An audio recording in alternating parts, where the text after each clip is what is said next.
go. Hi, fourth grade. Yay, it's math day. Susie, why are you dressed like that? Aloha. Why are you so fancy? Today's morning meeting, we get to share our favorite outfit or our favorite hat or our favorite shirt. And this is my favorite outfit that I've found. And the sun is starting to come out, so I just dressed like this today. Well, you look very nice with your grass skirt and your lei and your hair. It looks very pretty. Okay, so today is Math Challenge Day, and on Google Classroom, I've posted 2 math challenges. One of them is called Toothpick Puzzles. And you do not need toothpicks. If you don't have toothpicks at home, you could also use pieces of spaghetti, or you could cut pieces of paper up in strips, but it's a little bit of a different kind of puzzle. That's on Google Classroom.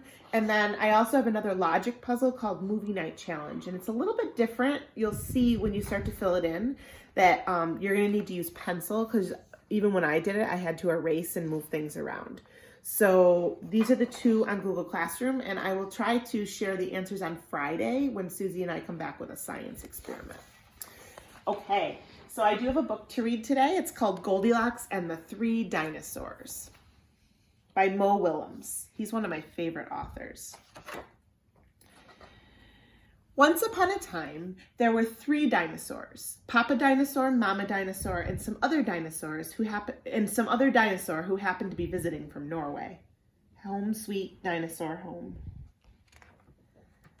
One day, for no particular reason, the 3 dinosaurs made up their beds, positioned their chairs just so, and cooked 3 bowls of delicious chocolate pudding at varying temperatures.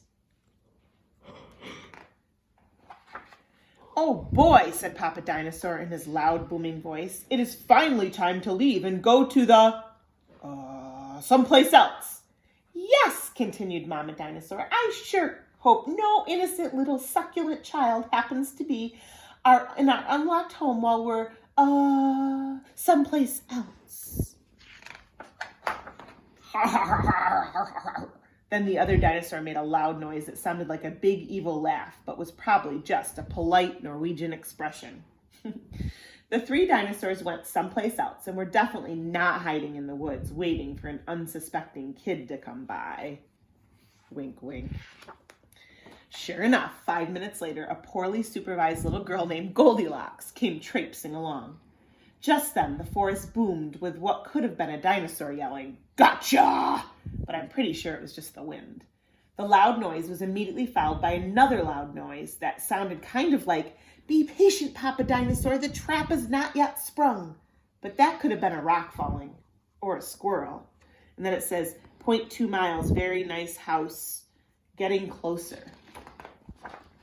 Either way, Goldilocks was not the type of little girl who listened to anyone or anything. For example, Goldilocks never listened to warnings about the dangers of barging into strange, enormous houses.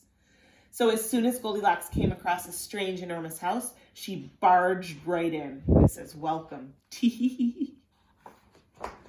Inside, Goldilocks immediately smelled the 3 bowls of delicious chocolate pudding. Said Goldilocks, "that chocolate pudding smells delicious. If only I could get all the way up to the top of the counter." And then Goldilocks noticed a very tall ladder that just happened to be there and certainly wasn't left on purpose. Goldilocks climbed up the ladder and found herself face to face with 3 gigantic bowls of pudding. The first bowl of chocolate pudding was too hot, but Goldilocks ate it all anyway because, hey, it's chocolate pudding, right? The second bowl of chocolate pudding was too cold, but who cares about temperature when you've got a big bowl of chocolate pudding? Not her. And the third bowl of chocolate pudding was just right, but Goldilocks was on such a roll by now, she hardly noticed. Oh my goodness, she's covered in chocolate. Soon Goldilocks was stuffed like one of those delicious chocolate-filled little girl bonbons, which, by the way, are totally not the favorite things in the world for hungry dinosaurs. Do you sense all the sarcasm in this book? Tired and groggy, Goldilocks noticed 3 chairs in the living room, so she climbed down the ladder and walked out the kitchen. The first chair was too tall. The second chair was too tall. But the third chair was too tall. Goldilocks wasn't going to climb that high just to sit in some chair, so she hiked over to the bed. When she got there, Goldilocks noticed that the beds were also gigantically big. What is going on here, groaned the exhausted girl. The bears that live here must be nuts. Just then, the room filled with a loud, booming noise that was either a passing truck or a dinosaur gloating. A few more minutes and she'll be asleep. Delicious chocolate-filled little girl bonbons are yummier when they're rested. Even a little girl who never listens to anyone or anything had to hear that. Goldilocks took a minute to stop and think, which was longer than she was used to stopping and thinking.